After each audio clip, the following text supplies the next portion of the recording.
जय श्री कृष्णा मित्रों, कहानियों का मंच में आपका हार्दिक स्वागत है। तो चलो आज हम आपको सुनाएंगे दो बहनों की एक अद्भुत और रोमांचक कहानी।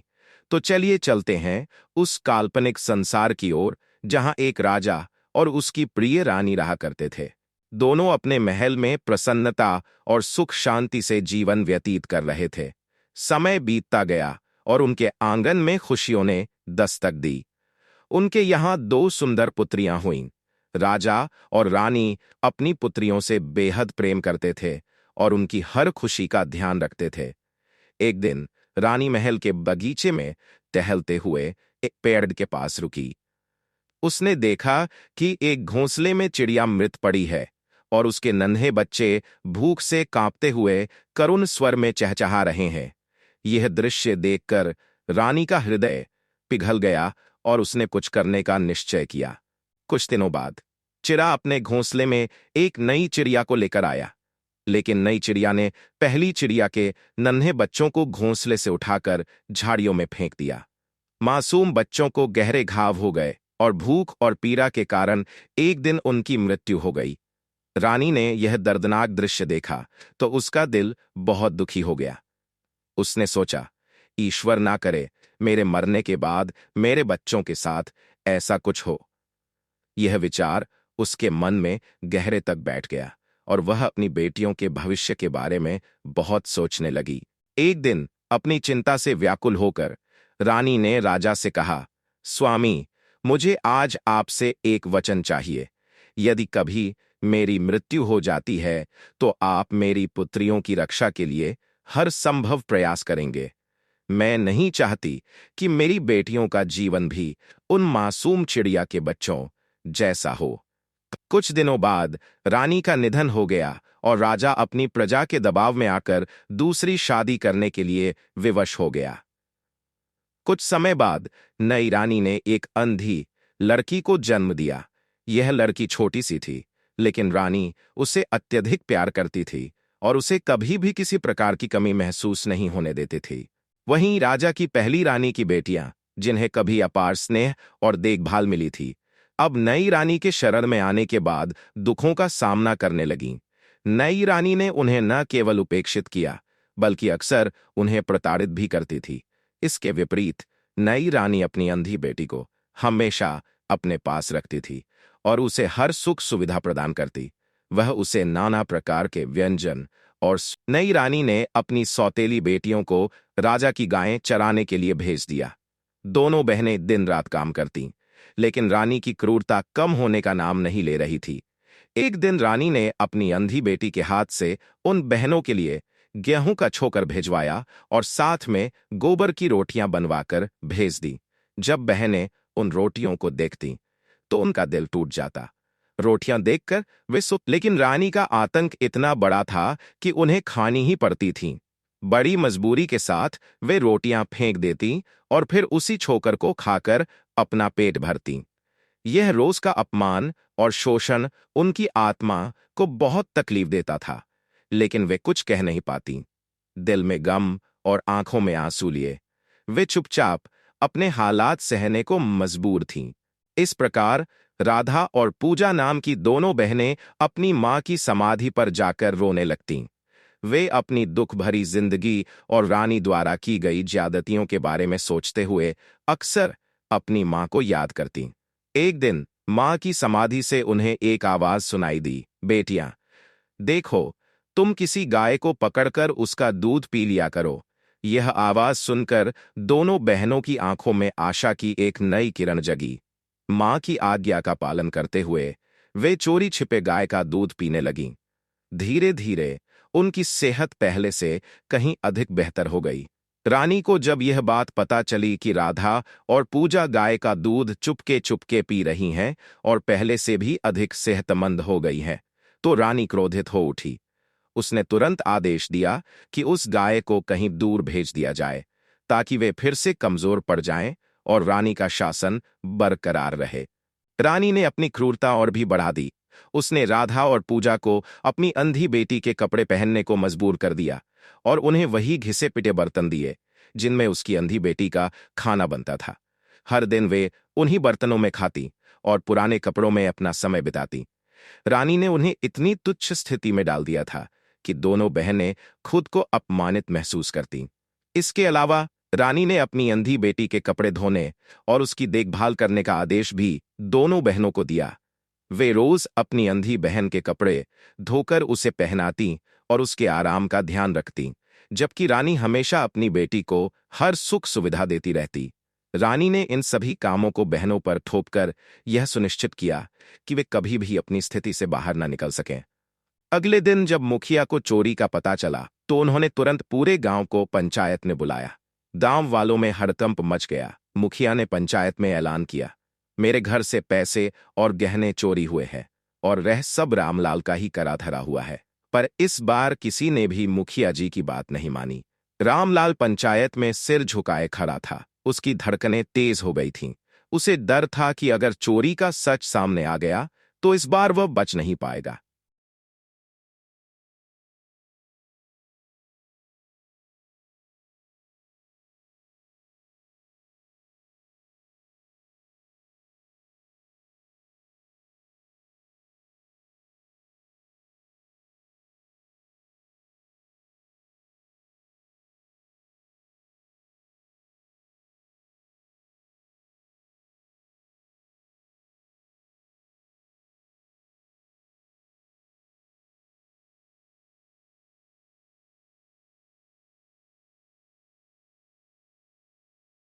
राधा और पूजा ने अपनी मां की दी हुई सलाह के बाद अमरूद खाए और उनकी भूख शांत हो गई।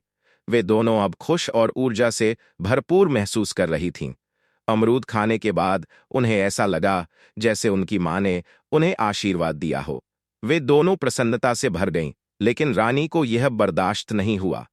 रानी को जब यह बात पता चली कि राधा और पूजा कहीं जाकर अपनी भूख को शांत कर चुकी हैं, तो वह और भी नाराज हो गई। उसने राजा से कहा, देखिए, मैं इन दोनों बहनों से बहुत दुखी हो गई हूं। वे हमेशा अपनी मां की समाधि के पास जाकर रोती रहती हैं और अब वे चोरी छिपे जाकर अपनी भूख मिटाने। ये लड़कियां इसी तरह महल में रहेंगी तो हमारी प्रतिष्ठा पर बुरा असर पड़ेगा। राजा ने रानी की बातों को सुना और सोच में पड़ गया। वह नहीं जानता था कि उसे इन दोनों बेटियों के साथ क्या करना चाहिए, लेकिन रानी की बातें उसे तंग करने लगीं। रानी ने राजा से कहा, इन दोनों बहनों को उनके ननिहाल छोड़ आओ। इनका रहना महल में अब असंभव हो गया है। ये लड़कियां अपनी मां की समाधि के पास जाकर दिन रात रोती रहती हैं और महल में रहकर हम सबकी इज्जत खराब करती हैं। इन्हें यहां से ले जाओ, इनका हमारे महल में कोई काम नहीं है। राजा ने रानी की बात मानी। हालांकि उसका दिल नहीं चाहता था, लेकिन रानी के दबाव के आगे उसे झुकना पड़ा। उसने दोनों बहनों को बुलाया और कहा, तुम दोनों को अब अपने ननिहाल जाना होगा। यह महल अब तुम्हारे लिए नहीं है। राधा और पूजा को यह बात सुनकर बहुत दुख हुआ, लेकिन वे चुपचाप राजा की बात मानने को मजबूर हो गईं। राजा ने उन्हें महल से बाहर किया और उन्हें ननिहाल भेजने के लिए रास्ते पर भेज दिया। जब राजा राधा और पूजा को लेकर जंगल में पहुंचा तो चारों ओर सन्नाटा था। पेड़ों की सरसराहट और हवा की ठंडक के अलावा कुछ नहीं सुनाई दे रहा था। राजा ने बहनों को देखा, जिनकी आंखों में न जाने कितने सवाल थे, लेकिन वह खुद भी उन सवालों का कोई उत्तर नहीं दे पा रहा था। राजा ने राधा और पूजा से कहा, तुम दोनों यहीं रहोगी, तुम्हारे ननिहाल पास ही है। मुझे बहुत अफसोस है कि मुझे तुम्हें यहां छोड़ना पड़ा, लेकिन उसकी बातों में कोई सच्चाई नहीं थी। वह खुद भी यह सब करने को मजबूर था, क्योंकि रानी का दबाव उसे कमजोर कर चुका था। जंगल में हर तरफ अंधेरा था और चुप्प थी। राधा और पूजा एक दूसरे का हाथ पकड़कर खड़ी थीं। उन्हें समझ में नहीं आ रहा था कि क्या करें, लेकिन उनकी मां की यादें उन्हें अंदर से शक्ति दे रही थीं। अचानक जंगल के बीचों बीच एक पुराना और टूटे फूटे झोपड़े का ढांचा दिखाई दिया। ऐसा लग रहा था कि यह जगह उनकी तकदीर में कुछ बड़ा बदलने वाली है। क्या वहां कुछ खास था? क्या वहां उन्हें उनकी मां से जुड़ी कोई मदद मिलेगी? राजा राधा और पूजा को जंगल में छोड़कर कुछ दूर जाने लगा। उसने अपनी बेटियों से कहा, मैं थोड़ी देर में तुम्हारे लिए कुछ खाने का इंतजाम करने जा रहा हूं। तुम दोनों यहीं इंतजार करो। राधा और पूजा चुपचाप बैठकर अपने पिता का इंतजार करने लगीं। समय बीतता गया, लेकिन राजा लौटकर नहीं आया। कुछ घंटे, फिर कुछ और घंटे बीत गए, लेकिन राजा का कहीं भी। बहनें एक दूसरे से पूछतीं, क्या हमारे पिता लौटेंगे? और हर गुजरते समय के साथ उनका मन और भी घबराया हुआ होता। जंगल की नीरवता और अंधेरे ने उनकी चिंता को और बढ़ा दिया। राधा और पूजा अब समझ नहीं पा रही थीं कि राजा कहाँ गए हैं। क्या वह सचमुच कुछ खाने के लिए गए थे, या फिर किसी और कारण से वह वापस नहीं लौटे? रानी के अत्याचार और राजा की यह अप्रत्याशित चुप्पी दोनों बहनों के दिलों में एक अनहोनी का डर पैदा कर रही थी। क्या रानी ने राजा के साथ कुछ किया था, या फिर कुछ और घटनाएं घट रही थीं जो उनका सामना करना बाकी था? राधा और पूजा अपने पिता के लौटने का इंतजार करते करते पूरी तरह टूट चुकी थीं। उनके दिलों में निराशा और डर का साया था। धीरे धीरे उनकी आंखों में आंसू भरने लगे और वे दोनों चुपचाप रोने लगीं। एक दूसरे का हाथ पकड़े हुए वे उम्मीद करतीं कि शायद उनका पिता किसी पल आकर उन्हें गले लगा लेगा। वह रात बहुत लंबी और अंधेरी थी। समय बीतते बीतते राधा और पूजा पूरी तरह थक चुकी थीं, लेकिन राजा का कोई नाम ओ निशान नहीं था। अचानक रात के सन्नाटे में उन्हें कुछ दूर एक झोपड़ी दिखाई दी। वह झोपड़ी बहुत पुरानी और टूट फूट चुकी लग रही थी, लेकिन उस समय रात वे धीरे धीरे उस झोपड़ी की ओर बढ़ने लगीं, क्योंकि उन्हें यह जगह आश्रय और सुरक्षा की तरह प्रतीत हुई। झोपड़ी में दाखिल होते ही उन दोनों को एक असाधारण शांति का अनुभव हुआ, जैसा कि यह जगह किसी पुराने रहस्य को छुपाए हुए हो। राधा, जो अपनी छोटी बहन पूजा से काफी समझदार थी, ने उसे बहुत स्नेह और देखभाल से समेट लिया था। पूजा लगातार डर और चिंता में डूबे हुए थी, जबकि राधा हर पल उसकी चिंता करती और उसे दिलासा देती। जब वे झोपड़ी की ओर बढ़ रही थीं, तो राधा ने पूजा को अपने पास रखा और कहा, डरो मत पूजा, हम दोनों एक साथ हैं, हमें कुछ नहीं होगा। राधा का विश्वास और स्नेह पूजा को राहत देता था, लेकिन पूजा का मन लगातार परेशान था। राधा समझती थी कि पूजा को अकेले इस अंधेरे और डरावनी रात में दिलासा देने की जरूरत है। वह हमेशा उसकी सराहना करती और उसकी देखभाल करती, जैसे एक बड़ी बहन को अपनी छोटी बहन की सुरक्षा की जिम्मेदारी हो। झोपड़ी तक पहुंचते पहुंचते राधा ने पूजा से कहा, यह झोपड़ी हमें शायद थोड़ी राहत देगी। हम यहाँ कुछ समय आराम करेंगे, फिर देखेंगे कि आगे क्या करना है। राधा के शब्दों ने पूजा को थोड़ी तसल्ली दी और दोनों ने मिलकर उस झोपड़ी में प्रवेश किया। यह जानकर कि बड़ी बहन के साथ है, पूजा अब थोड़ा शांत महसूस कर रही थी। समय धीरे धीरे बीतता गया और राधा और पूजा बड़ी हो गईं। हर दिन वे अपनी माँ की समाधि के पास जातीं और घंटों वहीं बैठकर रोतीं। वे अपनी माँ को याद करतीं और उसे अपनी तकदीर का गवाह मानती। हालांकि मां अब जीवित नहीं थी, लेकिन राधा और पूजा को लगता था कि वह किसी न किसी रूप में उनकी रक्षा करती रहती है। हर दिन मां की कब्र पर बैठकर वे उसे अपनी जिंदगी के दुख और परेशानियां बताती। जैसे ही वे मां के पास बैठतीं, एक अजीब सी शांति और सुरक्षा का एहसास होता, और वे जानती कि उनकी मां कहीं न कहीं उनका साथ दे रही है। राधा और पूजा को यह एहसास था कि भले ही मां उनके साथ शारीरिक रूप से नहीं थी, उसकी आत्मा और आशीर्वाद हमेशा उनके साथ था। समय के साथ राधा और पूजा की उम्र बढ़ने लगी और उनका रूप भी बदलने लगा। वे अब शक्तिशाली और समझदार हो चुकी थीं, और उनकी आत्मविश्वास से भरी आंखें यह दर्शाती थीं कि उन्होंने हर मुसीबत का सामना किया था। वे अपनी मां की सीख और आशीर्वाद को अपने जीवन में उतारने लगीं, और यह विश्वास रखने लगीं कि अब उनका वक्त बदलने वाला है। एक दिन वह भिखारी गांव के एक बड़े सेठ के घर के पास से गुजर रहा था और गाना गा रहा था, घमंड न कर ले इंसान, ये तन मिट्टी का पुतला, आज यहां कल वहां चला, जैसा पानी का बुलबुला।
राजकुमार ने राधा से उसकी साहसिकता और सुंदरता को देखकर प्रभावित होकर उसे पास बुलाया।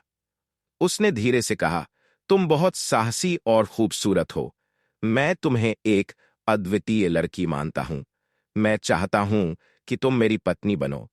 क्या तुम मेरे प्रस्ताव को स्वीकार करोगी? राधा, जो पहले ही अपनी मां की यादों में डूबी हुई थी, थोड़ी चौंकी। उसे यह उम्मीद नहीं थी कि जंगल में एक राजकुमार उसे देखकर ऐसा प्रस्ताव रखेगा। वह असमंजस में पड़ गई। एक तरफ वह जानती थी कि यह एक बड़ा अवसर हो सकता है, लेकिन दूसरी तरफ उसका दिल अभी भी अपनी मां की यादों और अपनी बहन पूजा के साथ राधा ने कुछ पल सोचा और फिर अपनी छोटी बहन पूजा की ओर देखा। पूजा भी चुपचाप खड़ी थी और उसकी आंखों में वही उलझन और चिंता थी जो राधा के दिल में थी। राधा ने धीरे से राजकुमार से कहा, आपका प्रस्ताव बहुत सम्मानजनक है, लेकिन मुझे अभी समय चाहिए। मैं अपने दिल की बात जानने और अपने परिवार को समझने में विश्वास करती हूं। राजकुमार ने उसकी बातों को समझा और उसे समय देने का वादा किया। मैं तुम्हारी समझदारी का सम्मान करता हूं। जब तुम तैयार महसूस करो तो मुझे बताना। राधा और पूजा उस दिन के बाद जंगल में और भी सोचने लगीं और यह सवाल उनके मन में उठने लगा, क्या यह राजकुमार सच में उनसे सच्चा प्यार करता है या फिर यह सिर्फ एक राजसी प्रस्ताव है? जब राजकुमार वापस जा रहा था तब राधा ने बोला, मैं राजकुमार के प्रस्ताव को विनम्रता से स्वीकार करते हुए कहा, आपका प्रस्ताव बहुत सम्मानजनक है, लेकिन मुझे कुछ बातें साफ करनी है। उसने कुछ देर रुककर अपनी छोटी बहन पूजा की ओर देखा, जो उसकी नजरों में केवल एक छोटी बहन नहीं बल्कि उसकी दुनिया थी। फिर राधा ने धीरे से कहा, हमारा इस दुनिया में कोई नहीं है। हमारे पिता हमें छोड़कर जा चुके हैं और हमारी मां अब इस दुनिया में नहीं है। मैं अपनी बहन को अकेली नहीं छोड़ सकती। अगर मैं आपसे विवाह कर लूंगी तो मेरी छोटी बहन पूजा अकेली रह जाएगी। राजकुमार राधा की बातों को सुनकर चुप हो गया। उसकी आंखों में राधा के प्रति और भी ज्यादा सम्मान पैदा हो गया।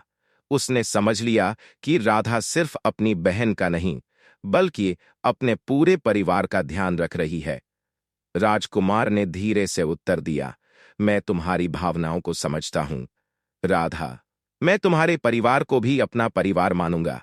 तुम जो भी निर्णय लोगी मैं उसका सम्मान करूंगा। तुम्हारी छोटी बहन पूजा का ध्यान रखने के लिए मैं पूरी तरह से तैयार हूं। मैं तुमसे सच्चे दिल से प्यार करता हूं और मैं चाहता हूं कि तुम दोनों को कभी भी अकेला महसूस न हो। राधा को राजकुमार का जवाब सुनकर थोड़ी राहत मिली, लेकिन वह अभी भी अपनी बहन के बारे में सोच रही थी। वह जानती थी कि यह निर्णय उसके जीवन को हमेशा के लिए बदलने वाला था और उसे अब एक बड़ा कदम उठाना था। राजकुमार ने राधा की बातों को ध्यान से सुना और फिर उसने बड़े प्रेम और समझदारी से कहा, राधा, मैं समझता हूं कि तुम अपनी बहन पूजा के बिना कहीं भी नहीं जा सकती। इसलिए मैं तुम्हें यह प्रस्ताव देता हूं कि तुम दोनों मेरे साथ रह सकती हो। पूजा को कभी अकेला महसूस नहीं होने दूंगा। हम सभी एक साथ खुशहाल जीवन जी सकते हैं। राधा की आंखों में यह सुनकर आंसू आ गए, लेकिन इस बार आंसू खुशी के थे। राजकुमार का प्रस्ताव उसकी उम्मीदों से कहीं बढ़कर था। वह जानती थी कि यह निर्णय न सिर्फ उसका जीवन बदल सकता है बल्कि उसकी छोटी बहन पूजा का भी भविष्य तय करेगा। राधा ने दृढ़ता से कहा, अगर आप हमें साथ लेकर चलेंगे तो हम दोनों आपके साथ जाने के लिए तैयार हैं। पूजा को कभी अकेला नहीं छोड़ सकते और मुझे खुशी है कि आप हमारी चिंता समझते हैं। राजकुमार ने राधा और पूजा को भरोसा दिलाया, तुम दोनों को कभी भी किसी चीज की कमी नहीं होगी। तुम दोनों के साथ हम अपना जीवन बिताएंगे और मैं तुम दोनों को किसी भी दुख और तकलीफ से बचाऊंगा। राधा और पूजा ने अपनी मां की समाधि को आखिर राजकुमार के साथ चलने का निर्णय लिया। अब उनकी नई यात्रा की शुरुआत हो रही थी, जहां वे दोनों एक नई दुनिया की ओर बढ़ने वाले थे, लेकिन साथ में राजकुमार और उसकी पूरी समझदारी थी। यह कहानी सिर्फ एक प्रेम कहानी नहीं है, बल्कि यह प्यार की ताकत और उसकी सीमाओं को चुनौती देने की कहानी है। नमस्कार दोस्तों, कहानियों के मंच में आपका स्वागत है। दोस्तों, ये कहानी बहुत ही मजेदार है, तो आपसे निवेदन है कि हमारे साथ अंत तक बने रहिए। एक दिन घने जंगल के बीच एक पुराना और रहस्यमयी पेड़ खड़ा था। उस पेड़ के नीचे एक नाग का निवास था, जिसका नाम था आर्यन। आर्यन साधारण नाग नहीं था। उसे वर्षों से एक विशेष शक्ति प्राप्त थी। वह किसी भी समय मानव रूप धारण कर सकता था। उसकी दुनिया शांत और एकाकी थी, लेकिन उसमें वह खुशी नहीं थी। जो एक दिन आर्यन जंगल के किनारे घूम रहा था, तभी उसकी नजर एक सुंदर महिला पर पड़ी। उसका नाम था किरण।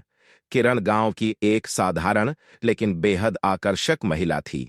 उसकी सादगी और मासूमियत ने आर्यन को मंत्रमुग्ध कर दिया। यह पहली बार था जब आर्यन ने किसी इंसान को इतने करीब से देखा था। उसके दिल में एक अजीब सी हलचल हुई, जो उसने पहले कभी महसूस नहीं की थी। आर्यन पहली बार मोह और आकर्षण का अनुभव कर रहा था। उसने कभी नहीं सोचा था कि वह एक इंसान के प्रति इतना खिंचाव महसूस करेगा। अब वह सोचने लगा कि अगर वह मानव रूप में होता तो वह किरण से मिल सकता था। आर्यन ने बड़ा फैसला किया। उसने अपनी जादुई शक्ति का उपयोग करके मानव रूप धारण करने का निश्चय किया। उसने खुद को एक साधारण लेकिन आकर्षक युवक के रूप में ढाला और अपना नाम रखा आर्यन। अब आर्यन हर दिन किरण को देखने के लिए नदी किनारे के उस पेड़ के पास आता, जहां वह अक्सर बैठा करती थी। उसने खुद को किरण के गांव के ही एक युवक के रूप में प्रस्तुत करने की योजना बनाई। एक दिन जब किरण नदी किनारे पेड़ के नीचे बैठी थी, नरेश ने हिम्मत जुटाई और उसके पास जाकर बात करने की कोशिश की। नमस्ते, मैं आर्यन हूं, पास के गांव से हूं। यहां अक्सर शांति की तलाश में आता हूं। किरण ने ऊपर देखा और हल्की मुस्कान के साथ जवाब दिया। नमस्ते, मैं किरण हूं। आप पहले कभी यहां नहीं दिखे। आर्यन को महसूस हुआ कि उसकी योजना सही दिशा में जा रही है। धीरे धीरे उनकी बातचीत शुरू हुई। किरण की सरलता और आर्यन की विनम्रता ने एक सहज दोस्ती का रूप ले लिया। किरण ने आर्यन से अपने गांव और जीवन के बारे में बात की। आर्यन हर शब्द को ध्यान से सुन रहा था। पहली बार वह किरण के इतने करीब था। उसकी दिल की धड़कनें तेज हो रही थीं, लेकिन उसने खुद को शांत बनाए रखा। किरण को भी आर्यन की बातें अच्छी लगने लगीं। उसे इस नए व्यक्ति से एक अनजाना आकर्षण महसूस हो रहा था, लेकिन वह समझ नहीं पा रही थी कि क्यों। जैसे जैसे समय बीता, उनकी दोस्ती और भी गहरी होती गई। लेकिन क्या होगा जब किरण को आर्यन की सच्चाई का पता चलेगा? क्या यह प्रेम कहानी इस रहस्य के बावजूद अपने अंजाम तक पहुंचेगी? तो दोस्तों, उम्मीद है कि ये कहानी आपको पसंद आई होगी। तो वीडियो को लाइक करें, शेयर करें और चैनल कहानियों का मंच को सब्सक्राइब भी करें। तो मिलते हैं आपसे एक नए वीडियो के माध्यम से। धन्यवाद। जय श्री कृष्णा।